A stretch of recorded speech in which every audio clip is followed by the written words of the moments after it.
Structure. So protein structure as it relates to function, which is very big with the TIMS Omni, right? Because of its multimodal EXD capability coupled to trapped ion mobility.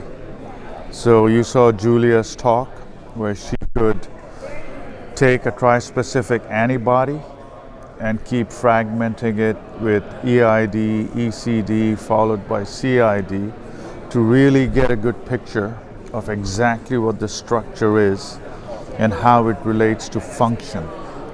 So that's why we are calling it functional proteomics 2.0, because we can look at structure and see how that influences protein function within the cell and how proteins then start interacting with other proteins based on their structure. So that's what TIMS Omni is enabling.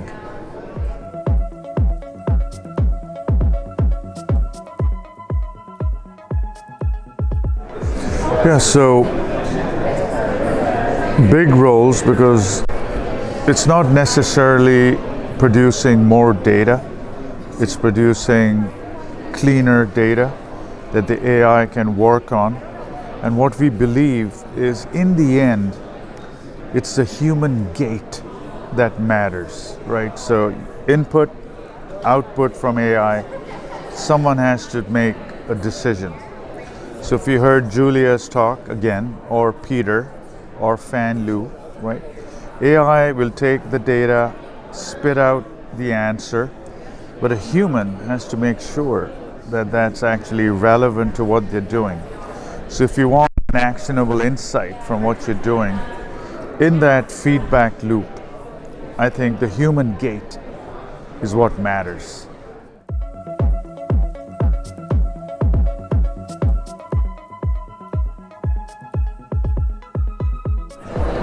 Shape. So how molecules, the shape of the molecule, once again structure, influences function. So ion mobility is very good at characterizing shape and filtering molecules based on shape, right? That's the collisional cross section. So that helps separation in the gas phase. Then you can selectively target this specific shape that manifests itself as CCS values, collisional cross sections, right? So like a motorcycle versus a car or a sedan versus a semi-truck. Each one has different air resistance. It's exactly how ion mobility works. And then you separate that, and then you fragment that. So you connect function to structure. That's what it does.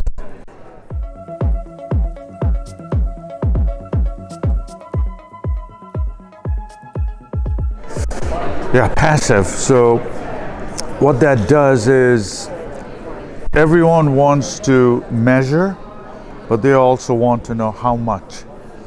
Okay, so if something starts to change, people want to see what changes, and as soon as they see something change between a healthy cell and a cancer cell, they want to know exactly how much has this changed. And the experiments, or the design of experiments for these measurements, are different. So first you do discovery, which is DR passive, and then if you can take that and put it to a second experiment where you can quantify accurately exactly what's changed, to look at population level studies to automate that experience, is what that software is doing.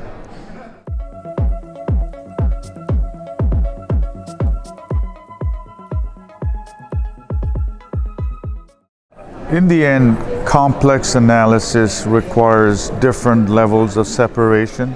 So you're dividing and conquering the problem, right? Chromatography is in the liquid phase. So you take advantages of molecules and how they are in the liquid phase. You make, TIMS is the gas phase separation. So as the liquid elutes, goes into the mass spec as a gas, we use gas phase properties ion mobility to separate those. So you're separating, fragmenting, detecting. So you're carving out the problem in smaller sections to make it simpler to solve.